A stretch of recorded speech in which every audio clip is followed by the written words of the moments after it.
Good morning, sir. My name is Nandina. I am from CSC B section. And subject name is Database Management System. Subject code is 23CSC02. And today my topic is hash-based indexing. First, we are moving to the outline of hash-based indexing. First, we know about hashing in DBMS. What is hashing? Hash function, working of a hash function, types of hashing in DBMS, advantages, disadvantages, limitations. And first we are moving to the hashing in DBMS. Hashing in DBMS is a technique to quickly locate a data record in a database irrespective of the size of the database. For larger database containing thousands and millions of records, the indexing data structure technique becomes very inefficient because searching a specific record through indexing will consume more time. This does not align with the goals of DBMS, especially when performance and data retrieval time are minimized. So to counter this problem, hashing technique is used. In this article, we will learn about various hashing techniques. And next we are moving to the definition of hashing. The hashing technique utilizes an auxiliary hash table to store the data records using a hash function. There are two key components in hashing. First one is hash table. A hash table is an array or data structure and its size is determined by the total volume of data records present in the database. Each memory location in a hash table is called a bucket or hash index and stores a data record's exact location and can be accessed through a hash function. And the second key one is bucket.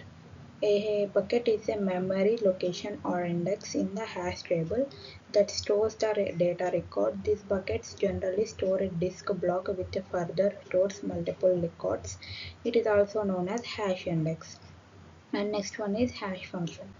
A hash function is a mathematical equation or algorithm that takes one data record's primary key as input and computes the hash index as input. And then next we are moving to the hash function. What is the hash function that we see in this slide? A hash function is a mathematical algorithm that computes the index or the location where the current data record is to be stored in the hash table so that it can be accessed efficiently later.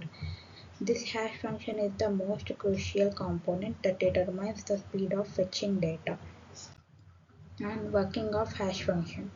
The hash function generates a hash index through the primary key of the data record.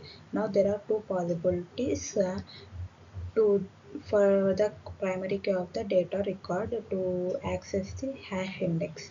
First, the hash index generated is not already occupied by another value, so the address of the data record will be stored here. And the second primary key aspect is the hash index generated is already occupied by some other value. This is called collision, so to counter this, a collision resolution technique will be applied. Next, third one is now whenever we query a specific record, the hash function will be applied and returns the data record comparatively faster than indexing, because we can directly react the exact location of the data record through the hash function rather than searching through indices one by one. And this is for example for hash function and primary key. First we have primary key and the two hash function, and then we go to the hash table. In hash table we have buckets in three ways. Map first hash function to maps to a bucket, and these are recording to the primary key, hash function, hash table and buckets. And next we are moving to the types of hashing in DBMS. There are two primary hashing techniques in DBMS. Static hashing. First one is static hashing. In static hashing, the hash function always generates the same bucket's address. For example, if we have a data record for employee ID equal to 107, the hash function is mod5, which is h of x percentage 5, where x equal to id. Then the operation will take place like this: h of 106 percentage 5 equal to 1. This indicates that data record should be placed or searched in the first bucket or first hash index in the hash table. And this is example for that static indexing.